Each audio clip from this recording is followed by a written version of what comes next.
All sports will have their own individual milestones, and within triathlon, you've got targets such as doing an Olympic distance in under 2.5 hours, maybe getting under 6 hours for a half Ironman, and if you are really ambitious at the top end of things, you might be trying to get under 10 hours for a full Ironman.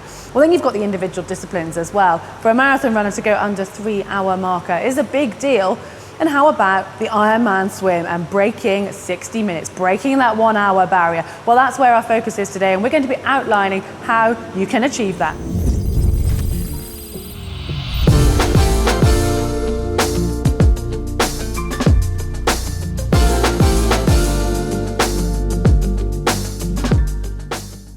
So let's take a closer look at what we're actually dealing with here. The distance of an Ironman swim is 3,800 meters, or for those of you in the US, that is 2.4 miles, or roughly 4,200 yards. And if you break it down to look at, say, a 100-meter rep, that would have to be covered in 1 minute, 34 seconds, or if you're dealing with yards, 100 yards would need to be 1 minute, 26. But obviously that is maybe quite doable for just 100 meters, but you need to think about the bigger picture because you're going to be having to do 38 of those. So it needs to feel very comfortable. Now, there is no denying that this is quite a demanding challenge, and unless you are a natural swimmer or you swum at a high level, it's going to involve a lot of consistency in your training and a substantial plan, and also a great deal of swim fitness. So if we break it down, you need to be doing a minimum, really, of 3 sessions a week, ideally 4 if you can stretch to that, and covering a total mileage weekly of around 10 kilometers. Now, if we break it down and look at it in more detail, 2 of those sessions need to be looking at working closer to the pace that you plan to be able to swim your 1 hour or your Ironman distance in, and they will range from around 3,000 to 3,500 meters. And that leaves you with 2 sessions if you're managing to spread it over 4. And those 2 sessions are going to be much lighter in volume, just 1,500 to 2,000 meters, but really focusing on drill and technique without hopefully tiring you out too much. One advantage of having this sort of set baseline time to work for means you can build your sessions up quite easily and know that you're going to be sticking on that target. When it comes to swimming, sadly, it isn't purely about fitness and miles in the pool, it's about keeping that technique correct as well. And you need to be careful that you don't get too tired from your swimming and your technique starts to suffer, because it will get ingrained. So with that in mind, we're actually going to keep the reps of each of the bigger sets at a relatively short distance. So starting out at around 100 and maximum up to 400 meters per set. So keeping the 134 per 100 meter base, or 126 per 100 yard, you can really start to dial in getting used to swimming at that pace. And as you go longer for the 200, that would be 308 per 200 meters. Given that these main sets are going to be relatively long in themselves, the warm-up won't need to be too intense or too long either, just between 300 and 500 meters. But we've got a selection of example sessions to share with you now. So for this first set, there's a total of 3,400 meters. We've got 200 easy swim, 4 50s pull, and then 4 lots of 25 meters at your target race pace for your warm-up.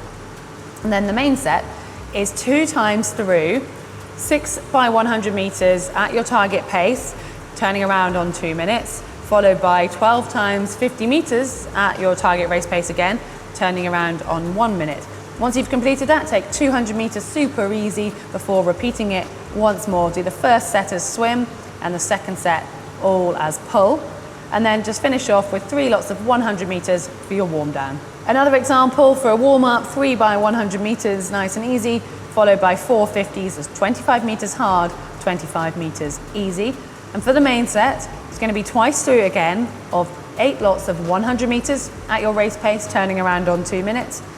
8 times 50 meters at target race pace, turning around on 1 minute, followed by 8 lots of just 25 meters, turning around on 45 seconds. And then take a 100 meter easy between the sets. And you've got the options here of doing set 1 swim, and if you want, you can add pull and paddles for the second set. And finish off with a warm down of 200 meters easy. Another example here for a total of 3,600 meters. The warm up with 300 super easy, mixing up swimming and pulling, followed by 4 25s, alternating 1 hard, 1 easy. And then for your main set, it's 3 times through of a 200 meters at race pace on a turnaround of 4 minutes, 6 by 100 meters at this target race pace, turning around on 2 minutes, followed by 4 50s at the same pace, turning around on 1 minute. Take 100 meters nice and easy between each set. And if you want to mix it up, you can do set 1 as swimming, set 2 just with a pull buoy, and set 3 with pull and paddles, but feel free to do it all swim if you prefer. And then a nice simple, just 100 meter easy warm down. Try and incorporate 2 of those key style sessions each week into your training. And you're going to be naturally swimming at that race pace, hopefully. So it's going to become starting to get ingrained of what that feels like. Now you can mix them up a little bit, but just make sure whatever distance you're doing, you're still trying to hit that pace. Now this is sort of an 8-week block, but you want to try and take an easier week after 3 weeks. So your 4th week, maybe just do 1 key session and then another couple of sessions, super easy, just so that you're letting all of that training get absorbed, and then it's time to target another few weeks hard. And at the end of an 8-week block, it's a good idea to do a little test set. So this progression session is just going to be testing how you cope with increasing the distances. So we've got 3 sets of 100 meters turning around on 2 minutes, 200 meters turning around on 4 minutes, 300 turning around on 6, and then 400 meters turning around on 8 minutes, and then 100 meters easy between sets before repeating it twice more through. So this is not only a slightly longer main set in total volume, but the reps themselves are becoming increasingly longer and the rest intervals remain constant.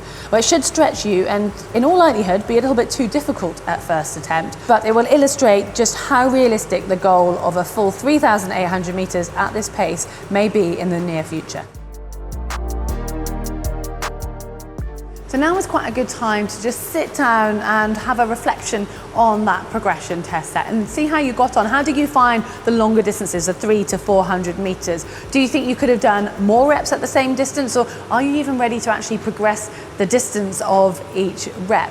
Well, let's take another 4 weeks before you do another progression kind of test, I suppose you could call it. And this time it's going to be a good idea to actually look at doing a full 3,800 meters as a broken set. So by that we mean basically breaking it down into chunks, but they will all add up to 3.8k. We've got an example for you here. So after your warm up, it's 4 lots of 400 meters with 30 seconds rest, into 4 lots of 300 meters with 20 seconds rest, into 4 lots of 200 meters with 10 seconds rest, into 4 lots of 50 meters with just 5 seconds rest.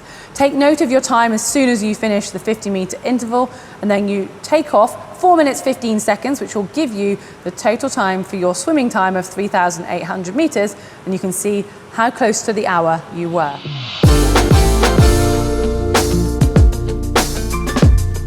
All right, let's take a step back and look at the bigger picture here. You're trying to break 1 hour in the Ironman swim, and realistically, that isn't going to be in the comforts of a swimming pool. To start with, you're probably, in the majority of Ironman races, going to be wearing a wetsuit, which is a huge bonus. If you've just done that progression set and you got back in and tried it with a wetsuit, you would find that you're probably going to go a lot faster, because a wetsuit will add that buoyancy and just make swimming feel a lot easier. But it isn't all pros, I'm afraid, because when you do get to a race, it isn't going to be a pool. So you're going to take out the benefit you get from pushing off a wall, which almost acts as like a momentary rest and just gives yourself a little bit of a reset. So it's going to be open water, whether that's in the sea, whether that's a river or a lake.